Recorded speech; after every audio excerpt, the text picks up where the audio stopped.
पाकिस्तान और सऊदी अरब के बीच एक ऐसा डिफेंस डील हुआ है जिसे सुनकर पूरी दुनिया दंग है। नाटो जैसी इस डील में अगर एक देश पर हमला होता है तो दोनों देशों पर माना जाएगा। पाकिस्तान पर हमला अब सऊदी अरब पर भी माना जाएगा। आतंकवाद को सींचने वाले पाकिस्तान के साथ सऊदी अरब के आने की क्या है मजबूरी? ये डील कतर पर इजरायल के हमले के बाद हो रहा है। हाल ही में आपको बता दें कि इससे पहले कतर की राजधानी दोहा में इस्लामिक देशों का एक बड़ा सम्मेलन हुआ था जिसमें 40 देशों के प्रतिनिधि शामिल हुए थे। इस बैठक में इजरायल हमास नेताओं पर हुए हमले की पृष्ठभूमि में नाटो जैसी सैन्य संरचना बनाने की मांग उठी थी। ऐसे माहौल में पाकिस्तानी और सऊदी समझौते ने इस्लामिक ब्लॉक में नई सामरिक एकजुटता का संकेत दिया है। गौरतलब है कि पाकिस्तान एकमात्र मुस्लिम देश है जिसके पास परमाणु हथियार है। ऐसे में अब सवाल ये उठ रहा है कि क्या पाकिस्तान इस्लामिक देशों के लिए निकालेगा एटम बम? सबसे बड़ा सवाल है। फिलहाल इसी पर चर्चा के लिए हमारे साथ दो मेहमान हैं। अतुल शर्मा हैं और विदेश मामलों के जानकार हैं। दूसरे डॉक्टर संदीप भारद्वाज हैं, आप भी विदेश मामलों के जानकार हैं। लेकिन सबसे पहले मेरा सवाल अतुल शर्मा जी से रहेगा। सर, ये बताइए कि क्या पाकिस्तान जो है एक बार फिर से इस्लामिक देशों के बीच अपने आप को चौधरी बनने की फिराक में है? और इस डील का क्या कतर डील से भी आप इसको जोड़ के देख रहे हैं कि कतर पर जो हमले हुए थे उसको जोड़कर आप देख रहे हैं? हरिशंकर जी, सबसे पहले तो नमस्कार। मुझे जो लग रहा है पाकिस्तान और सऊदी अरब का जो समझौता हुआ है, सॉरी माफ कीजिएगा, थोड़ी आवाज खराब है। इस समझौते के पीछे की घटनाएं कुछ और दिख रही है। सऊदी अरब कभी भी पाकिस्तान के साथ मिल के ऐसे समझौते को तैयार नहीं होता। मुझे इस पूरे पृष्ठभूमि में अमेरिका दिख रहा। सऊदी अरब का अमेरिका के साथ बहुत पुराना रिश्ता है, डिफेंस का रिश्ता है। सुरक्षा के लिए सऊदी अरब हमेशा से अमेरिका के ऊपर डिपेंडेंट रहा है, पाकिस्तान के ऊपर कभी नहीं रहा। तो इस पूरे सौदे में मुझे जो लग रहा है, पाकिस्तान को एक प्रॉक्सी बना के अमेरिका भारत को घेरने की तैयारी कर।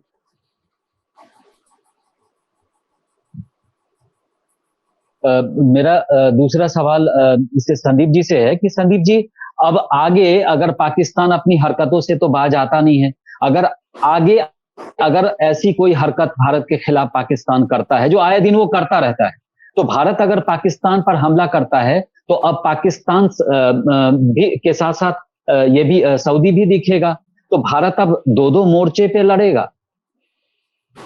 सर से मैं पूरी तरह सहमत हूं कि सर ने जो कहा कि इसके पीछे कहीं न कहीं अमेरिका का हाथ हो सकता है कि इस तरह के डील कराने में जिस तरह से भूमिका रही है जो शहबाज शरीफ और जो यूएई के सुल्तान है उनके बीच जो समझौता हुआ है। लेकिन आप इसके पृष्ठभूमि अभी इसकी हिस्ट्री में भी जाइएगा तो आपको यही पता लगेगा कि भारत पाकिस्तान और यूएई के संबंध कभी खराब नहीं रहे। हमेशा अगर पाकिस्तान कभी भी जब परेशान रहा है दुनिया से तो हमेशा यूएई के शरण में ही गया है। और अभी जो परिस्थितियां हैं और पाकिस्तान जिस तरह से इस्लामिक वर्ल्ड को एक साथ लाना चाह रहा है कि भारत जैसे देश के खिलाफ या इजराइल के खिलाफ, इसमें एक छोटी सी कड़ी है ये। तो अगर इसको माना जाए कि ये समय का डिमांड है इस्लामिक वर्ल्ड में कि वो सब एक साथ आवे और अटैक करें, एक दूसरे के खिलाफ कोई अटैक करता है। लेकिन जहां तक यूएई के संबंध है तो यूएई के संबंध भारत से भी बहुत अच्छे रहे हैं। अब संबंध इतने अच्छे हैं कि 2024 में मंदिर तक बनवा लिया उन्होंने, मोदी जी के प्रधानमंत्री के जाने के बाद उन्होंने वहां पे मंदिर तक बनवाया। तो इसलिए ये कहना बड़ा मुश्किल है कि इस संधि के बावजूद भी अगर भारत पाकिस्तान के बीच अगर कोई युद्ध ऐसा होता है भविष्य में तो यूएई के सुल्तान इस तरह से भारत के खिलाफ हो जाएंगे, ये कहना बहुत मुश्किल है कि कई डिपेंडेंसी भारत के साथ भी उनकी है। जैसे मिडिल ईस्ट में अगर देख लीजिएगा, अरब वर्ल्ड में इकलौता ऊर्जा संयंत्र अगर कोई है, न्यूक्लियर ऊर्जा संयंत्र है, तो वो यहीं पे दोहा में है और उसको कहीं ना कहीं भारत सपोर्ट करता रहा है। भारत से वो कई तरह के हथियार खरीदना चाह रहे हैं जिसमें ब्रह्मोस भी है और कई तरह के सिस्टम्स भी हैं, वो यूएई खरीदना चाह रहा है। तो या वो अपने अपने हितों को कहां तक वो खत्म करके इस्लामिक वर्ल्ड के लिए खड़ा रहेगा, ये भविष्य में कहना बहुत मुश्किल है। लेकिन तत्काल जो आप संधि देख रहे हैं, उस संधि में कहना एकदम जायज है कि जिस तरह से अमेरिका भारत को घेरने की कोशिश कर रहा है, उसमें ही यह एक काम है जो पाकिस्तान और यूएई के बीच में इस तरह के डील को करवाना है। हाँ हरिशंकर जी। अतुल सर, अगर भारत से वो ब्रह्मोस खरीदता है तो फिर तो भारत का ब्रह्मोस ही भारत के खिलाफ ही वो इस्तेमाल करेगा अगर वैसी नौबत आती है। और पाकिस्तान, मैं फिर से कह रहा हूं कि पाकिस्तान अपनी हरकतों से बाज नहीं आएगा, क्योंकि उसकी आदत है। और पाकिस्तान का पॉलिटिक्स जो है वो कहीं ना कहीं भारत के खिलाफ ही चलता है, भारत के खिलाफ सेंटिमेंट पर ही वहां पॉलिटिक्स आगे बढ़ाई जाती है, हर पार्टियां ऐसा करती है। तो फिर तो हमारा ब्रह्मोस जो है, जो अभी हाल फिलहाल में बहुत ही बेहतरीन माना गया और दुनिया ने उसका लोहा माना, तो फिर हमारे खिलाफ ही वो इस्तेमाल करेगा। हरिशंकर जी, पहली तो बात यह है कि यूएई कभी भी हमारे खिलाफ आके लड़ाई लड़ेगा, ये ऐसा हमारा आपका सोचना बहुत अलग है। मैं इस पे बिल्कुल सहमत नहीं हूं। उसके पीछे 2-3 रीजन है। यूएई के साथ हमारा व्यापार बहुत आगे, और आज की दुनिया व्यापार पे चल रही है, लड़ाई पे नहीं। खास करके आर्म्स की लड़ाई भी व्यापार के साथ जुड़ी हुई। जहां तक पाकिस्तान के साथ संबंधों की बात है, आप अगले 1-2 महीने में पाकिस्तान फिर वैसी कोई हरकत करेगा, ऐसा मुझे पूरा विश्वास है। क्योंकि कुछ चीजें बदलती नहीं है और पाकिस्तान बदलने वालों में से नहीं है। ये जो समझौता हुआ है, ये समझौता मुझे ऐसा लगता है हिंदुस्तान को चाइना से, इजराइल से नहीं, चाइना से और रसा से दूर करने, ये जो एक ट्रायंगल बन रहा है हिंदुस्तान, चाइना और रशिया का, उससे हटाने के लिए। क्योंकि अमेरिका को पता है कि यूएई के संबंध हमारे बहुत अच्छे हैं, तो वो इस कोशिश में है कि जिनके जिनके साथ भी हमारे संबंध है उनको कहीं ना कहीं डेंट किया जाए।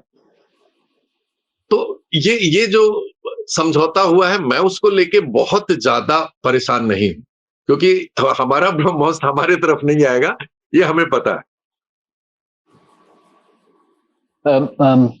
संदीप सर, मेरा सवाल था कि आपको नहीं लगता कि ये अभी जो इजराइल ने कुछ दिनों पहले कतर पर जो हमला किया, तो उसके खिलाफ जो इस्लामिक कंट्रीज हैं वो एकजुट हो रहे हैं, और ये उसका पहला उदाहरण है। बाकी और भी देश साथ में आएंगे, क्योंकि पूरे इस्लामिक कंट्रीज में सिर्फ और सिर्फ पाकिस्तान के पास ही एटम है। हरिशंकर जी, सवाल ये है कि जो जितने भी इस्लामिक वर्ल्ड हैं, आप अगर मिडिल ईस्ट में देख लीजिए या अरब वर्ल्ड में, अगर जितने भी इस्लामिक वर्ल्ड को देखिए, तो आपस में इनकी इतनी अच्छी नहीं बनती जितना पोर्ट्रे किया जाता है कि एक अटैक के बाद ये सब एक साथ हो गए हैं। अगर ऐसा था तो गाजा पर अटैक इसराइल काफी लंबे समय से कर रहा है, तो क्यों लोग नहीं आ रहे हैं? कतर के बारे में पता था कि कहीं न कहीं अंत में इसराइल कतर पे हमला करेगा, ये कतर को भी पता था और दुनिया के अन्य देशों को भी, इस्लामिक वर्ल्ड को भी पता था, क्योंकि दुनिया के जितने आतंकवादी संगठन हैं उसका सारे का हेडक्वार्टर कतर में ही मिलता है। ठीक है, तो आप अगर देखेंगे कि ये अटैक करने के बाद ये सब बैठने की कोशिश कर रहे हैं, तो मेरा मानना है कि एक तरह से दिखावा है। ये दिखावा एक दूसरे को करने की, सॉलिडारिटी के लिए कर रहे हैं। इनके सॉलिडारिटी दिखाने के बावजूद भी इसराइल ने अपनी आर्मी को, पैदल सेना को गाजा में इंटर कराया है। कल परसों का जो न्यूज है उसमें इंटर कराया है। इसका मतलब है कि इसराइल को कोई फर्क नहीं पड़ रहा है। वो जानते हैं कि इनमें आपस में भी बनता नहीं है, और ये आपस में भी कई लेवल पे एक दूसरे से कहीं ना कहीं अलग है, और एक दूसरे के खिलाफ इंटेलिजेंस शेयरिंग भी करते हैं, चाहे अमेरिका के साथ करें या दूसरे इजराइल वगैरह के साथ भी ये करते रहे। इसलिए अगर ये सारे एक साथ होकर इस आवाज को उठाने की कोशिश कर रहे हैं, इन आवाज का कोई मतलब नहीं है। अगर इस तरह की का सिचुएशन अगर दूसरे जगह पे आप देख रहे हैं, तो मुझे नहीं लगता है कि सॉलिडारिटी पोस्चरिंग का कोई मतलब बनता है उनका। मैं इसमें एक चीज और जोड़ना चाहूंगा हरिशंकर जी, इजराइल के संबंध पिछले दिनों में यूएई के साथ भी बहुत अच्छे हुए हैं। आप इसको हमेशा याद रखिएगा। तो ये जो संबंध आज आप देख रहे हैं पाकिस्तान के साथ यूएई के, ये चीजें पहले भी होती रही हैं। ये जो संदीप जी ने कहा पाकिस्तान जब भी परेशान हुआ यूएई के पास गया है। आज पूरी लड़ाई का जो संदर्भ होता है, आज की जो लड़ाई है, ये आज की लड़ाई सिर्फ हथियारों से नहीं लड़ी जाती है। आज अमेरिका के साथ जो प्रॉब्लम चल रहा है, वो लड़ाई अमेरिका अब कहीं न कहीं अपने इकोनॉमिक सिनेरियो को बचाने की लड़ाई लड़ रहा है। हर चीज जो एक पीक पे आता है उसका अंत होता है। तो अब आज अमेरिका को ही पता है कि कहीं न कहीं मेरे लिए एक सर्वाइवल की लड़ाई है। अमेरिका में क्रेडिट अपने टॉप पे पहुंच चुका है। उनके यहां कट जो डेबिट्स है बैंक्स के और बाकी जो है वो अपने एकदम टॉप पे है। आप देखिए, आप कभी सोच नहीं सकते थे कि जापान की इकोनॉमी इस लेवल पे आएगी। तो आज की लड़ाई जो है वो पैसे की लड़ाई है। और जिस दिन भी ये पूरी लड़ाई रोकने की है, मुझे ऐसा लग रहा है कि पाकिस्तान के साथ अभी एक दो और भी गठबंधन बनेंगे, खास करके मिडिल ईस्ट में, इस्लामिक देशों में। हो सकता है इस्लामिक देश एक ऐसा कोई गठबंधन बनाए जिसमें इस्लामिक मुल्क खड़े हों, क्योंकि आप एक चीज भूल रहे हैं, टर्की को इस्लाम का खलीफा बनने की बड़ी शौक है। वो अभी तो बाकी है, तो उसको अभी अभी अभी खलीफा बनना है उसका। तो कहीं ना कहीं टर्की भी इस मामले में कूदेगा।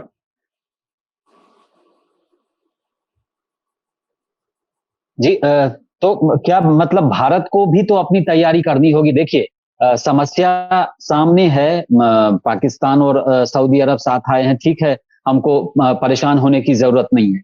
लेकिन हमारी किस तरह की तैयारी होनी चाहिए। हालांकि सरकार तो अपने एंगल से देखती है, अपने हिसाब से सोचती है। विदेश मामलों मंत्रालय के प्रवक्ता ने भी कहा कि हमारी इस पे नजर है, उनको जानकारी भी थी, सुधीर जायसवाल बता रहे थे। लेकिन भारत को इसके काउंटर के लिए कैसी तैयारी रखनी चाहिए, क्योंकि हमको अपनी सुरक्षा के लिए तो तैयारी रखनी होगी। हरिशंकर जी, मैं आपको कुछ चीजें बताऊं। 2014 से पहले, मैं इसको किसी पार्टी विशेष से जोड़ के नहीं कहूंगा, लेकिन 2014 से पहले अगर आप कभी बॉर्डर पे जाते थे, हमारे यहां बॉर्डर की हालत बड़ी खराब। बॉर्डर्स पे इंफ्रास्ट्रक्चर्स नहीं होते थे, रोड्स नहीं थे। हमारे लॉजिस्टिक्स को पहुंचने में काफी टाइम लगता था। बॉर्डर्स पे जितने ज्यादा इंफ्रास्ट्रक्चर्स आज के दिन में खड़े हुए हैं, मुझे नहीं लगता पिछले 11 सालों 12 सालों में, इससे पहले कभी भी पिछले दिनों में नहीं हुए। भारत की तैयारी मुझे लगता है आज से नहीं चल रही है, पिछले 10-12 सालों से बहुत सिस्टमेटिकली चल रही है। और भारत ने पिछले दिनों में लगभग 27,000 करोड़ का एक्सपोर्ट किया है रक्षा का।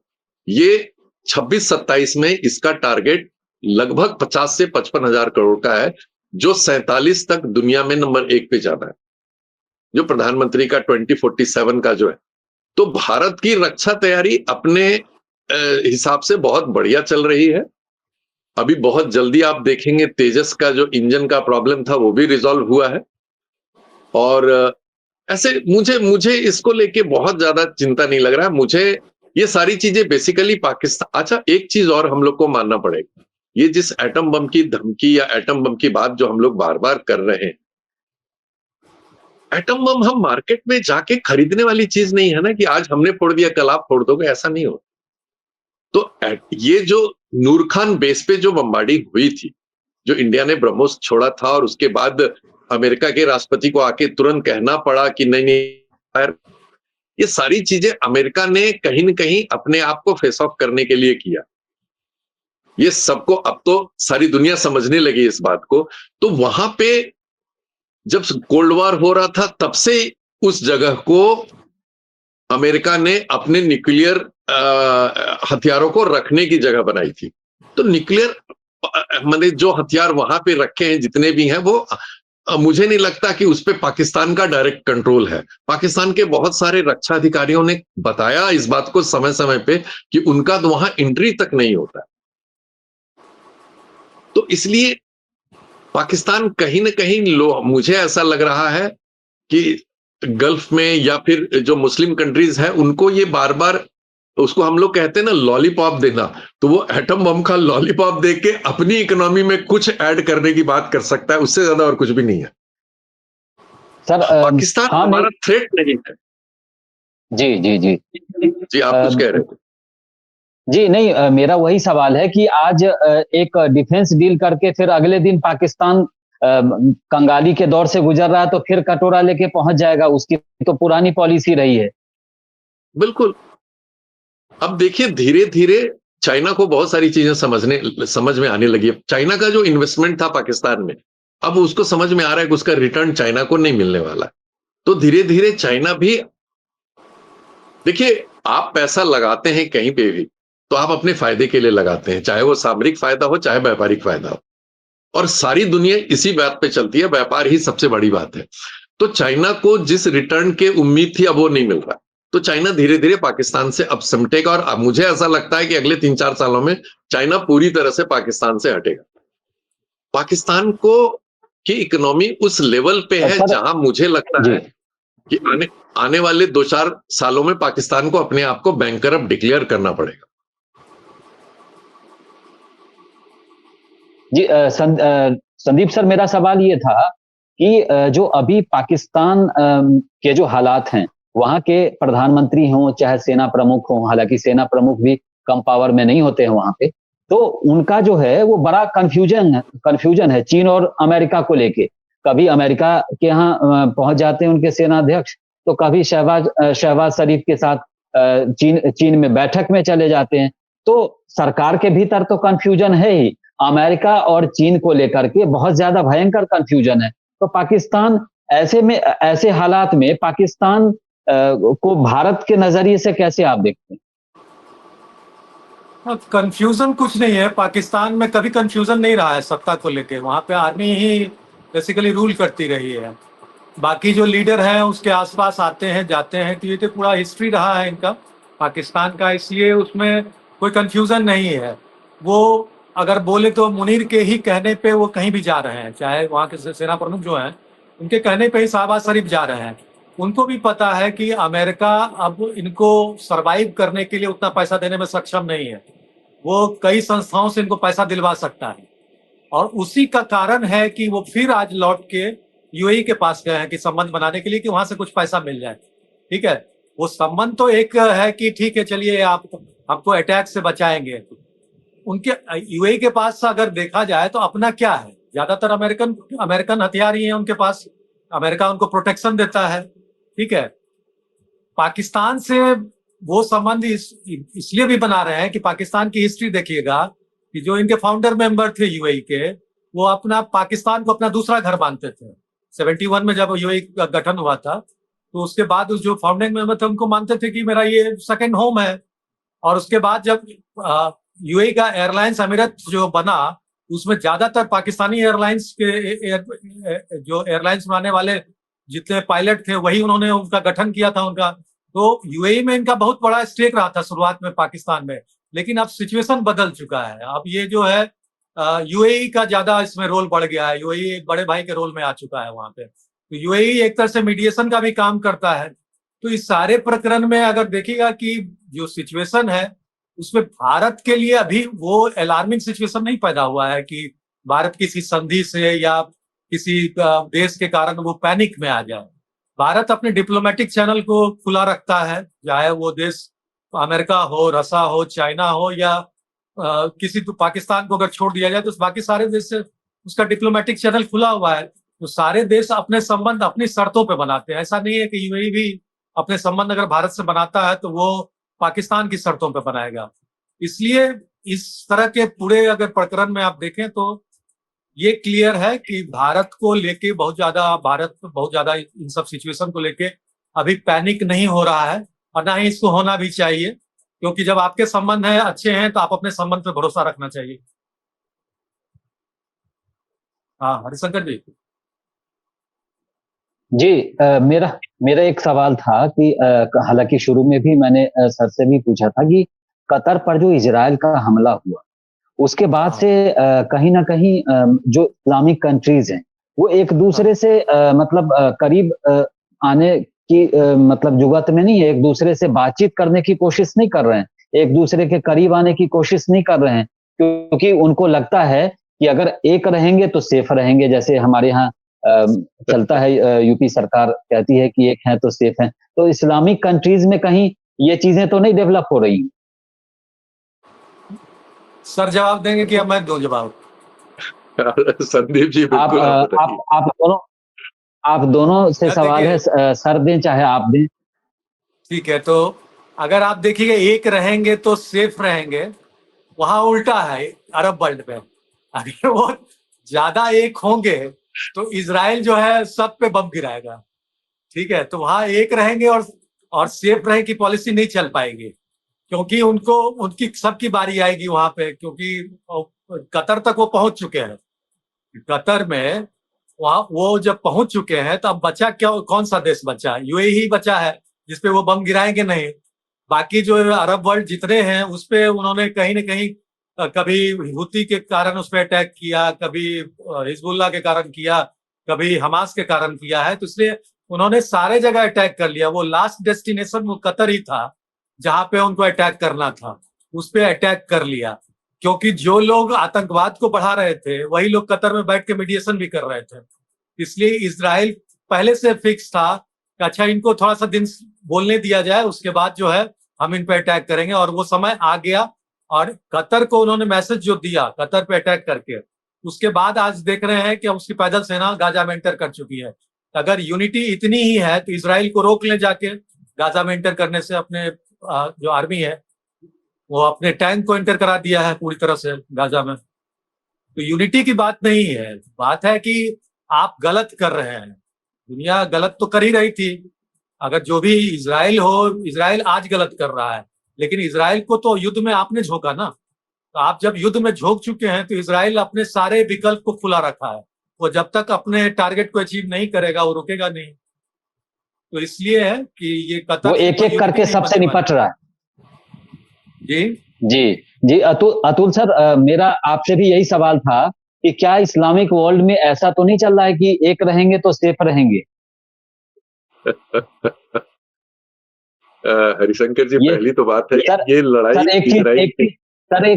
एक चीज और ऐड कर दूं। आज सोशल मीडिया में मैं देख रहा था, ये लगातार चीजें चल रही थी कि आज कतर पे इजराइल ने हमला किया, कल सऊदी पे करेगा, उसके बाद और भी कंट्रीज, टर्की पे करेगा। तो कुल मिलाकर के उनके कहने का मतलब, जो आम लोगों की, जो वहां से जुड़े हुए लोग हैं, चाहे वहां के लोग हैं, वो लोग भी इस तरीके के उनके मन में भी चल रहा है। इसीलिए ये सवाल मैं आपसे भी पूछ रहा हूँ। नहीं हरिशंकर जी दो बातें समझिएगा। पहले भी जब इसराइल के अस्तित्व की लड़ाई हुई थी तो इसराइल ने एक साथ 7 अरब देशों के साथ लड़ाई करी। अब वो सिचुएशन बदल चुका।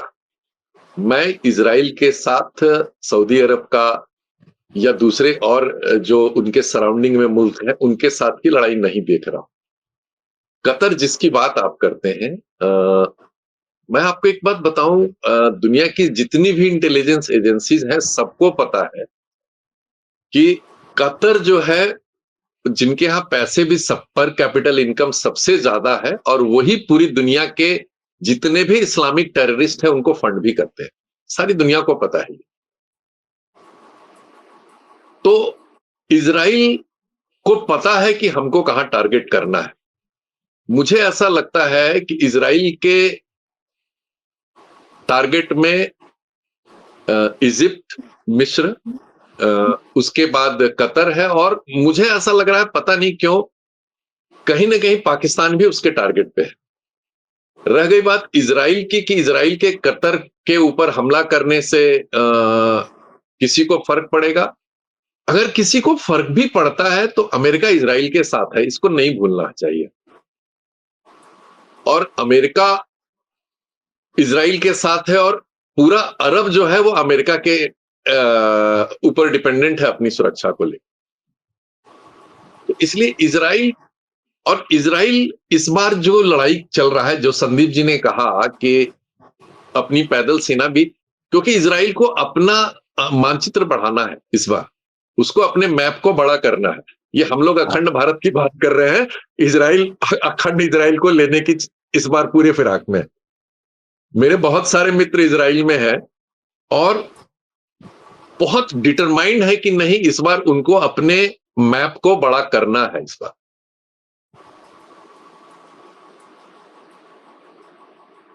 जी, चलते चलते एक एक सवाल आपसे और पूछूंगा। संदीप जी, भारत के लिए आप लोगों ने बताया कि भारत के लिए कोई दिक्कत की बात नहीं है, वो हम हमेशा से सऊदी भारत का दोस्त रहा है।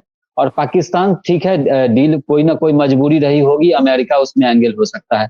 लेकिन जहां तक सवाल है, एक और चीज है, हालांकि वो तो टॉपिक बिल्कुल अलग हो जाता है, लेकिन क्रिकेट को लेकर के भी सेंटीमेंट भारत पाकिस्तान को लेकर के आ रहा है। इसमें हम इसीलिए कि चलते चलते में हम कई बार ऐसे सवाल पूछ लेते हैं कि क्रिकेट को लेकर के भी आ रहा है कि जब डिप्लोमेसी इस हद तक है तो फिर क्रिकेट की क्या जरूरत थी। हालांकि सोशल मीडिया पर इसका काफी विरोध हुआ, बहुत सारे समर्थन में भी।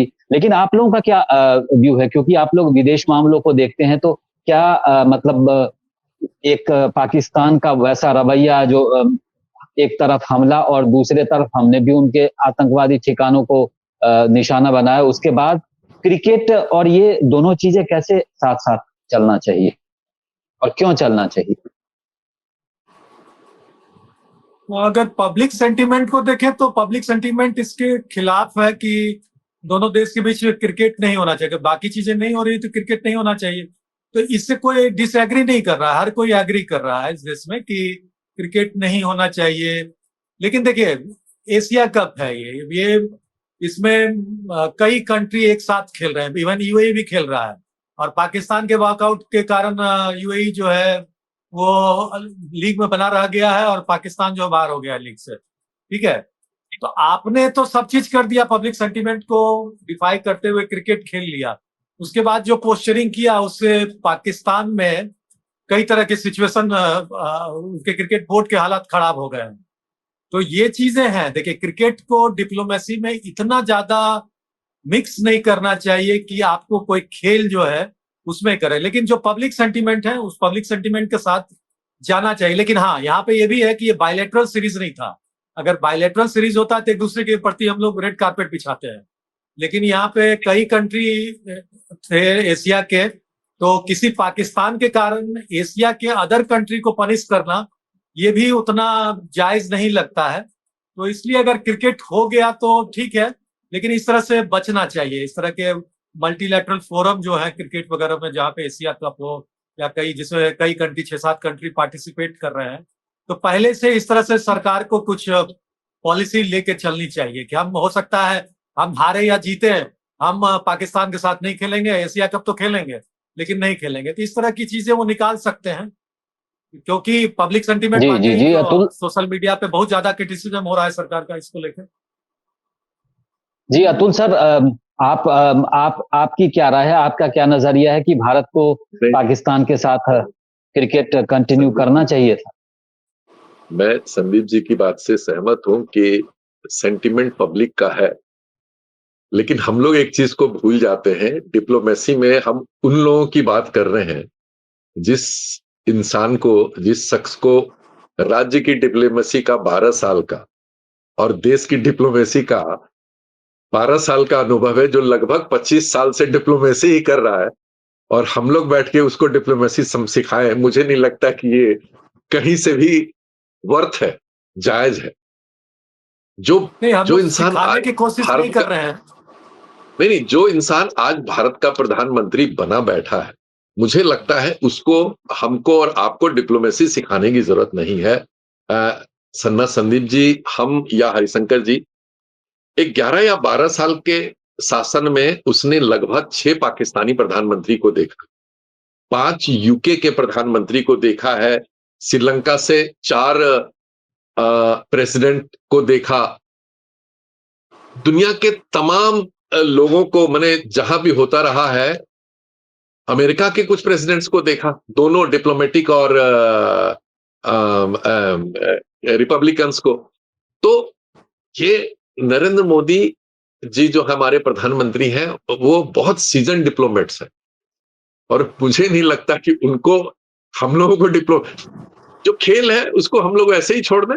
मैं नहीं देखता क्रिकेट, मैं जी, बिल्कुल क्रिकेट का शौकीन नहीं हूं, लेकिन ठीक है, मुझे ऐसा लगता है कि जैसा संदीप जी ने कहा ये बायलैटरल नहीं था, हमको वैसे ही लेना चाहिए इसको। जी। दोनों रास्ता साथ के साथ चलते रहना चाहिए, बातचीत और बिल्कुल, क्रिकेट बिल्कुल, को बिल्कुल। गेम की तरह ही सोचना चाहिए। जी, बिल्कुल, बहुत अच्छा लगा आपसे बातचीत करके और देश और दुनिया की तमाम खबरों के लिए आप भारत एक्सप्रेस देखते रहिए। इस तरह की तमाम तमाम विषयों पर हम डिबेट लगातार करते हैं और आपको बताते हैं कि भारत और बाकी देशों में क्या चल रहा है, देश और दुनिया में क्या चल रहा है। इस तरह के डिबेट को देखने के लिए हमारा चैनल जरूर लाइक और सब्सक्राइब करें। फिलहाल इसमें इतना ही। नमस्कार।